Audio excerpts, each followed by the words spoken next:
Hey there, world changers. It's CP here. And today we are talking about embarking on a journey that is going to transform your business.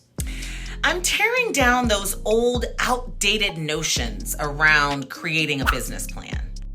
And I'm going to show you an innovative, amazing, and easy way to create the perfect business plan for your coaching, consulting, or service-based business in order to take it to new heights. And the best part is, I've created a free growth planning strategy workbook to actually help you get it all done. And by the end of today's episode of CPTV, you'll be itching to get your hands on it. So, let's get to work.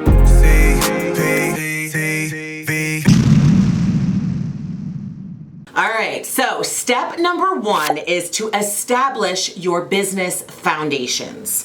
Yes, okay, when you are establishing your business foundations, this is really one of the most difficult steps that most entrepreneurs experience. What you talking about?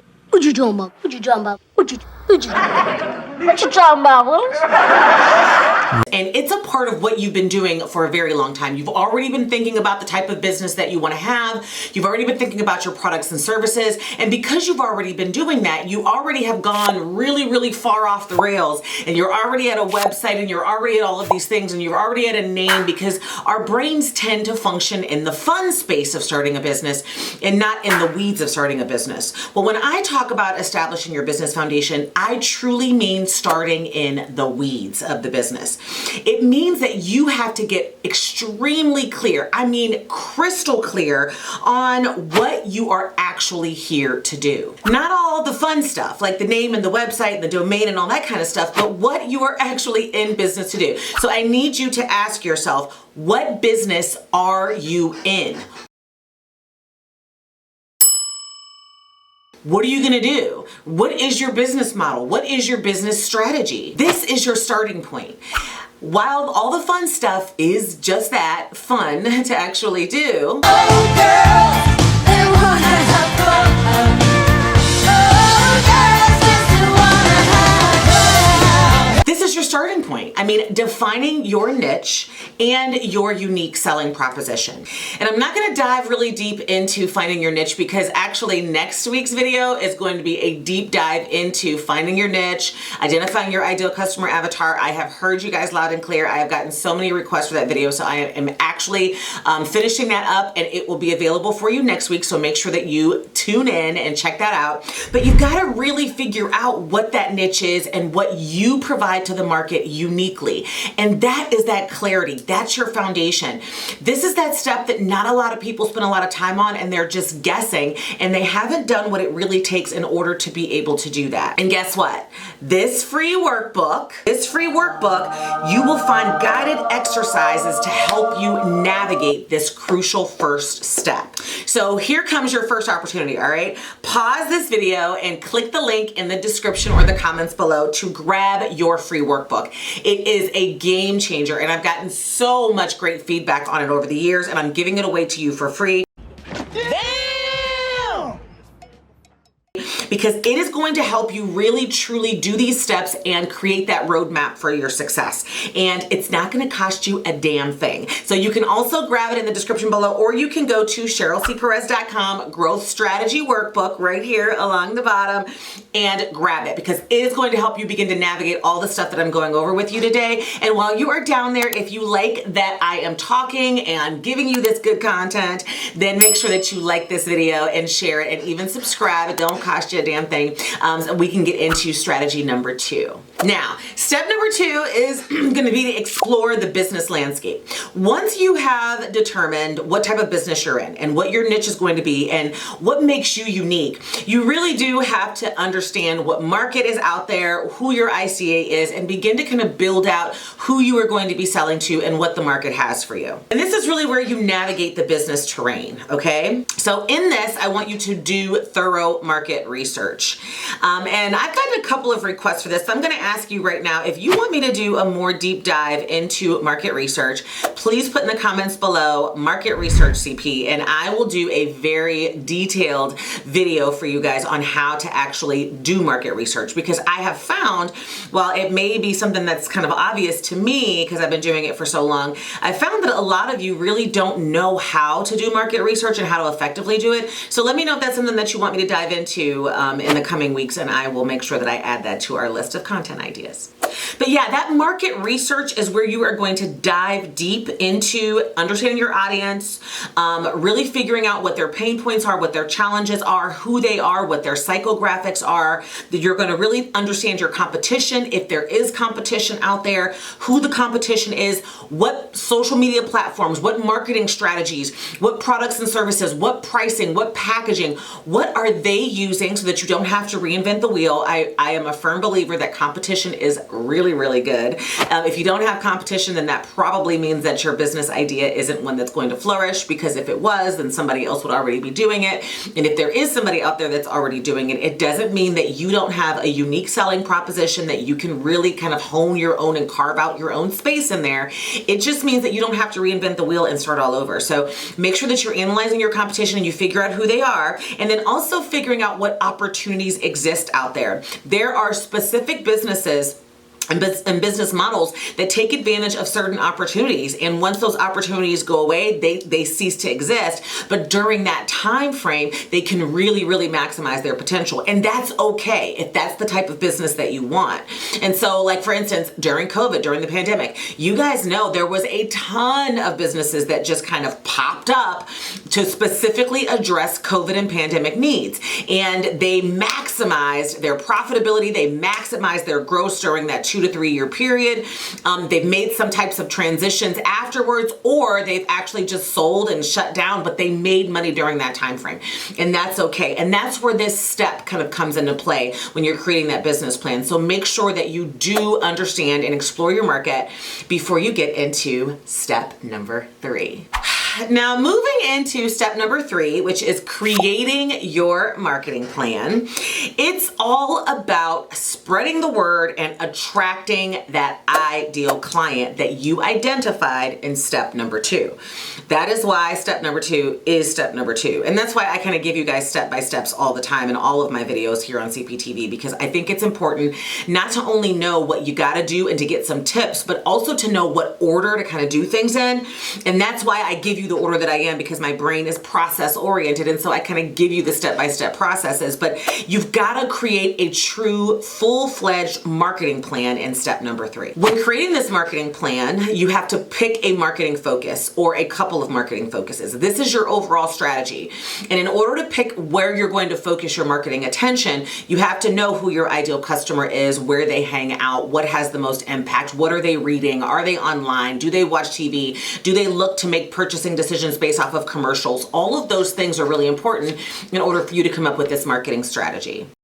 Not bad, not bad. So whether your marketing focus is going to be content marketing or social media or networking or public speaking or any combination of all of those things, you really do need to pick your top 3 and then ultimately tweak them on an annual basis. Like at the end of every year, I determine what marketing focus we are going to use for the following year. And that is ultimately how CPTV even came to fruition, because in late 2019, when I was on my business planning retreat for the following year, my marketing focus shifted, and that's when I added more digital marketing and specifically YouTube, and that was all she wrote. We started with 0 subscribers, and we are where we are today because of that. And so when I say to choose your marketing focus, you're going to choose one to kind of get started on this business plan. But if this is a business plan where you are using it to create your annual kind of strategy and growth strategy as well, then you still want to make sure that you're picking that marketing focus, because it can change from year to year.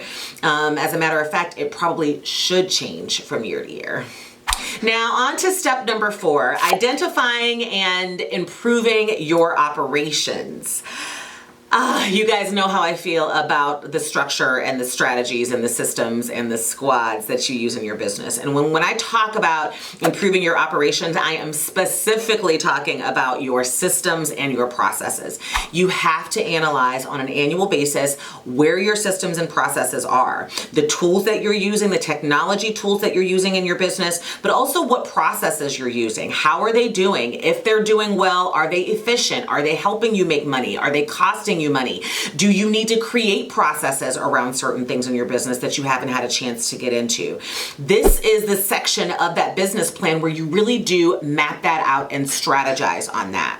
This is also the portion of your business plan that's all about how you're going to deliver your products and services, and then also update your offerings, update your products and services. Are the products and services that you're offering the most profitable? Are the ideas, if you're starting a business, the most profitable?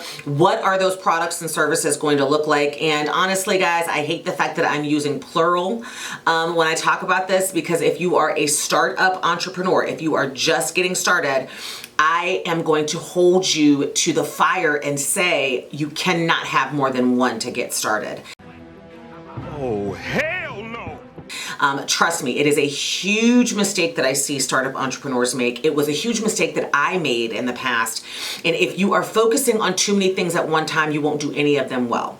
So when I use plural, when I'm talking about your products and services, I'm really talking about businesses or entrepreneurs out there that have been in place for a while and they are at the growth stage. So over the years, yes, years, they have added additional products and services. And so on an annual basis, when you're creating that growth plan, that business plan for the following year, you want to analyze which ones you have, how they're doing, which ones you may want to add. If you are a startup entrepreneur and this is your very first business plan, you cannot have more than one, boo, okay? Because you are going to overwhelm yourself, and then it's going to be an excuse. That overwhelm is going to be an excuse for you to procrastinate and not move forward.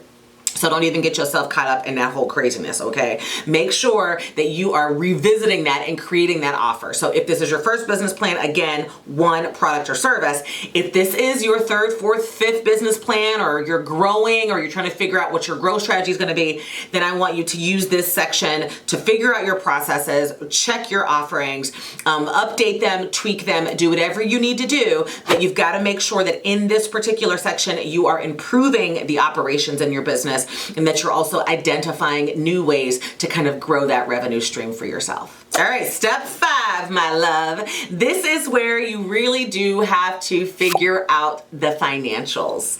And this has always been a point of contention, a bone of contention for me, because I really function very well from numbers, but hate them in the same respect. Like, I've always been pretty decent at math and good at math and sciences, and I've always used numbers to kind of analyze things and make decisions.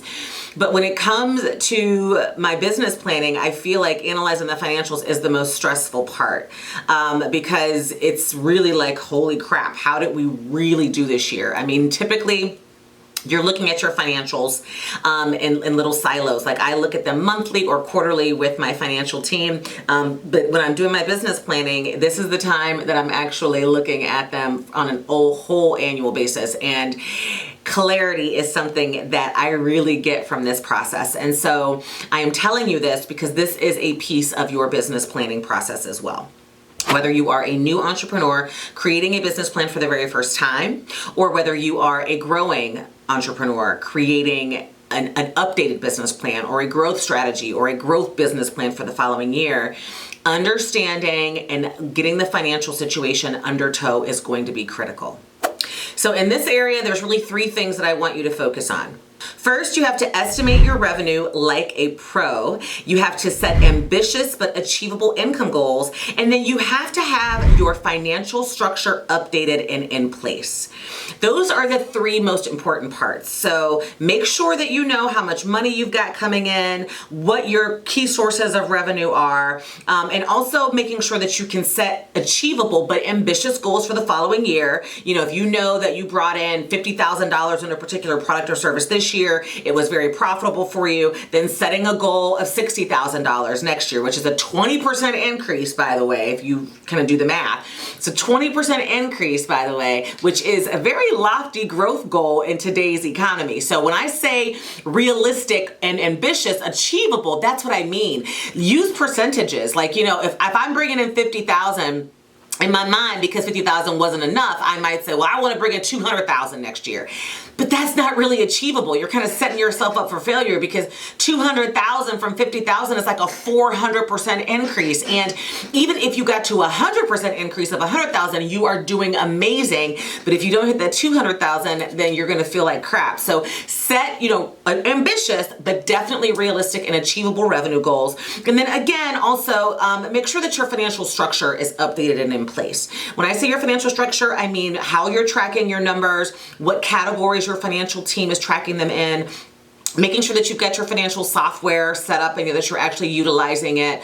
And I would say recommend do this very, very early on. If you are a startup entrepreneur, I have a ton of different videos on CPTV about setting up your financial structure. I want you to make sure that you check those out. I'm not going to get into detail today about those, because you can definitely check them out. There's tons of them. And if you are a growth stage entrepreneur, then, just updating what you have every year.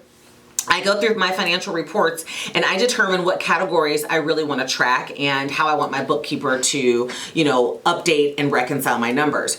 Like for instance, in 2023, I added a new stream of income, which, not new, but it was more productive this year, which was brand deals and sponsorships. You guys may have noticed. And I'm still being very particular about who I work with and who sponsors a video, but it is a revenue stream that now I feel in 2024 I want to see pulled out, because in 2023 it was all under this category that I had of affiliate type of income. And while it was okay in there this year, since I'm going to be creating kind of a specific strategy and processes and training my team and maybe even adding to my team around that particular income stream, I've already determined that in 2024, I want to make sure that my bookkeeper can track those numbers differently. And that means that we've got to kind of create some financial structure in the business in order for me to be able to see those numbers, to know if that's an even viable, realistic way for me to spend my time. And so that's important, because I know at the end of 2024, I'm going to want to analyze that revenue and that profit margin to determine if it's something that we want to continue to move forward with, or if we want to put some teeth behind it, or if we really truly want to move forward with actively pursuing that as an income stream. I can't make any of those decisions without being able to see the numbers pulled out. And so I know in 2024 that my bookkeeper is going to have to create a different income line item called sponsorships and brand deals in order for me to see truly what that income is, because right now it's kind of embedded under affiliate income. And I want to be able to see it pulled out so that I can analyze if that product or service or actual revenue stream is going to be a good fit for us. And so that is an example of what I mean when I say put your financial structure in place and make sure that you are good to go on that. And that is really what you've got to do in step 5, because it's critical. You can't make any other decisions without really truly understanding your money, because you are in business to make money, honey, and not to just, have fun or have a hobby or something. I don't even know what else you'd be in business for, honestly. So step number 6 is where we unleash the beast, and that is create a plan of action and measure your success. Yes, all of the other steps, all the strategies, all the paragraphs, all the other stuff that I told you you've got to do does not mean a damn thing if you cannot do step number 6. Oh, hell no! And that is really unleashing the beast and creating the plan of action. My business plans are very, very different than the average business plan that you will find out there, because mine includes a specific action item checklist.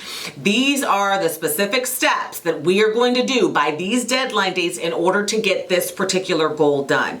And that is really what differentiates and changes the game for me when it comes to creating my business plans and my business strategies from year to year. Whether you're a startup entrepreneur or you are in the growth stage of where you are going, you 100% need next step 6, and you 100% need that action plan. So this is really where you measure your success as well. Break down your goals into manageable tasks. Tie deadlines to them and timetables to them. Decide how you are going to assess your progress, meaning monthly or quarterly or how you're going to do it. Create your metrics and your KPIs or your key performance indicators around what's going to tell you whether or not you're being successful in these particular goals. And then also make sure that you've got a good accountability plan in place. Ooh. Wait, maybe I'm moving forward with step 7. Okay, so wait, okay, scratch that. Let's just, okay, forget it. Let's just move on to step 7. So now we arrive at step number 7, and that is creating an action and accountability plan. It's time to turn these plans into reality. I've already mentioned in step 6 that you want to create your plan of action. You want to figure out how you want to measure your success. And step 7 is something that I think that everybody needs. I have it, an accountability partner. Whether it's you hire a coach that's going to help you be accountable for all of the things, whether you are in a mastermind and you tap into a business bestie that's going to help you be accountable for the things, or if you're like me and you have an advisory board or something like that in place that's going to help you be accountable to the strategies and the success. It's very, very difficult to keep and hold yourself accountable unless that is your nature. So I totally recommend in this step that you create kind of an accountability plan.